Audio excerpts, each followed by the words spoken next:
Good morning.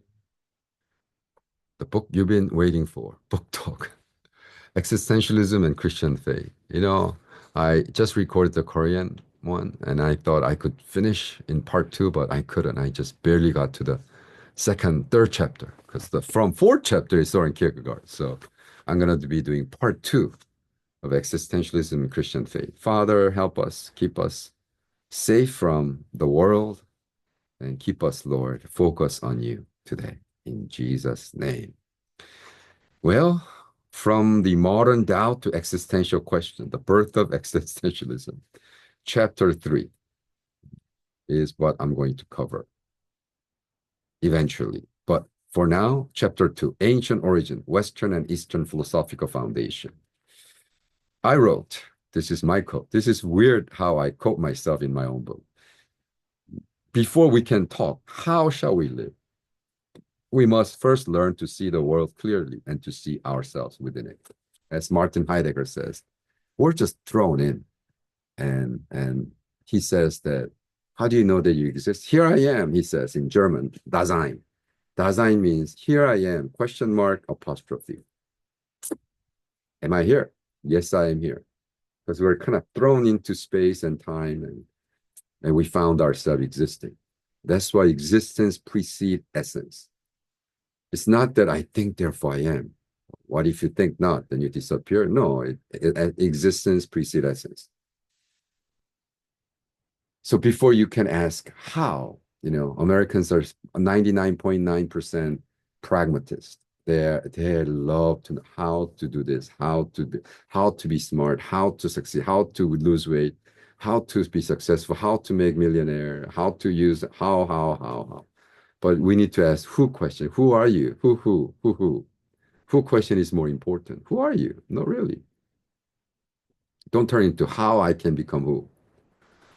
In recent years, American evangelicalism has often fallen prey to rising tide of anti-intellectualism, a disdain of thoughtful engagement that masquerades as spiritual authenticity.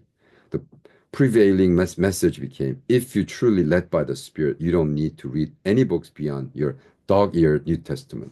Some idiots think that even Old Testament is not necessary. I only read one book, and one book is New Testament. Really? Read a book by Eugene Cho who said, "Don't be a jerk. Do not check out your brain at the door."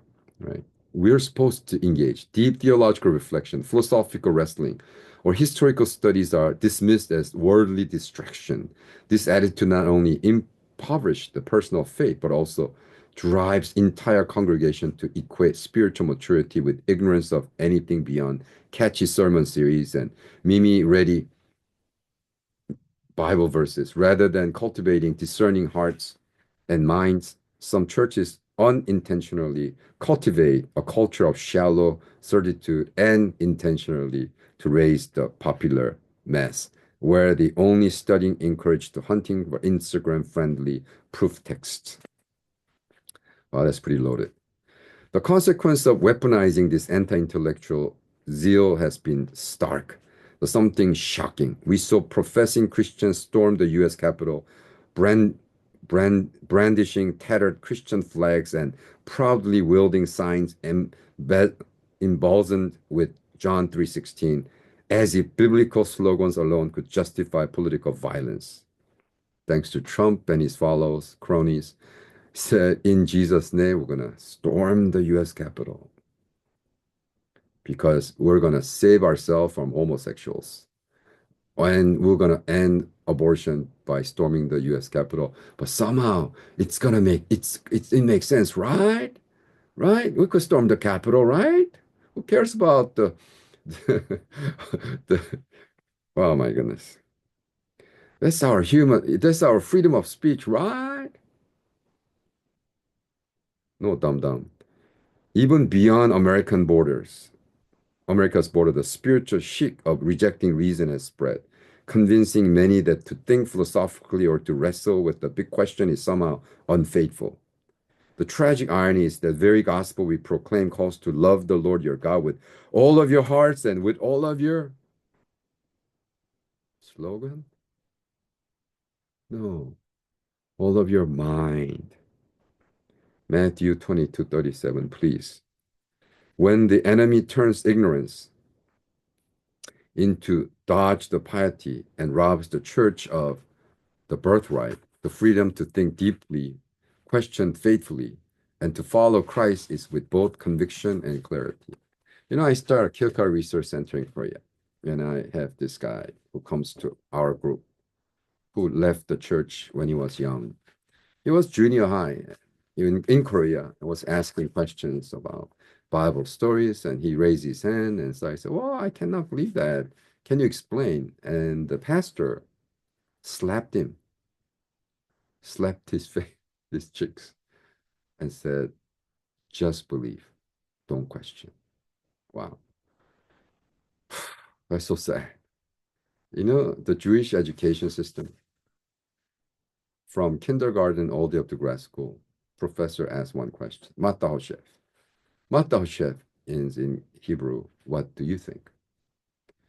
When children come from school, American parents ask, what did you learn?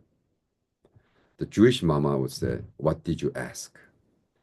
Right? Asking the right question is going to completely change the way we live. In AI world, especially, it doesn't, they got the answer. So the question you ask is more important than the answer that you get. By asking the right question, I've been writing books after books after books after books.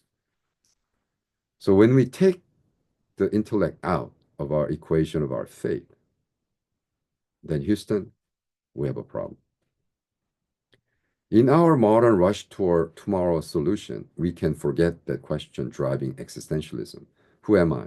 What gives life meaning? How shall I act in freedom? Have echoed through millennia. The chapter uncovers those ancient roots, both Western and Eastern thought, showing how Plato, Aristotle, Confucius, Lao, Laozi, and Buddha each anticipate core existential concern.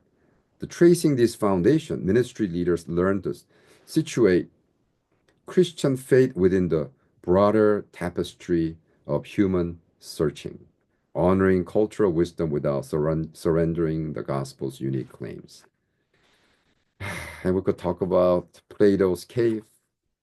If you never learn about Plato's cave, Google search, read about it. Aristotle's virtue of eudaimonia in Latin.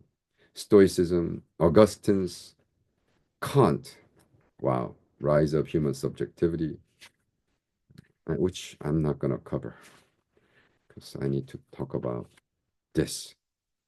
The modern doubts to existential question, the birth of existentialism. Another quote by me. Before we can leap into faith, we must first feel the ground shake beneath our certainties.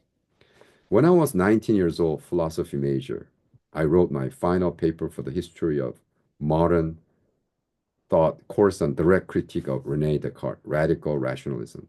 I argued, perhaps naively, that placing cogito ergo sum at the foundation of philosophy threatened to undermine the very heart of Christian faith. If existence truly precedes essence, the reason alone become our ultimate judge, the belief would shrink into mere intellectual assent.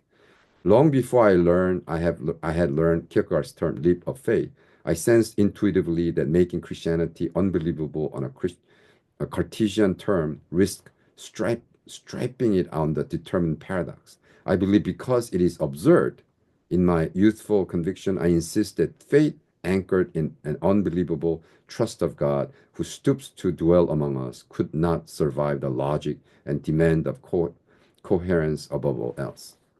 That's where I and Tim Keller disagree. I never read Tim Keller's book because I was at Oxford and Tim Keller came and said, my life goal is to make faith believable. And I said, then there's no reason for me to read his books because I foundationally disagree that I believe because it's absurd, as Kierkegaard said. Cogito ergo sum cannot be foundation of our faith because cogito ergo sum, basically Descartes, in his sixth meditation, the reason I wrote that book, and of course I got bad grades because professor, needless to say, my professor, unconvinced, the paper earned a harsh grade. accompanied by sketching note about my alleged anti-intellectual sentiment, which wasn't anti-intellectual at all. It's pro-faith. I'm intellectual. I'm for intellectualism. I'm just simply arguing that intellectual cannot reach salvation because it takes faith to please God. Without faith, you cannot please God. And when you make faith reasonable, then it's agreement, not faith. That's been my argument all my life. That's why I had to critique Descartes at age 19. And I've been critiquing all the rationalists, including Francis Schaeffer, who was a rationalist, was also anti-existentialist. So I guess you came a full circle. Right? What has rationalism do in America? Turn that in God into it. As using Martin Buber's term, God has become it, something that just bless me, right? Bless me, bless me, bless me. You exist to bless me. It's not I and thou relational. It's I and it. You exist to bless me, God. Well, you should definitely get this book. Highly recommend. It's only $5.35. Ebook is $5.35. Paperback is $5.35. I'll see you on next book talk. Oh, I mean, Daily Gospel. See you tomorrow.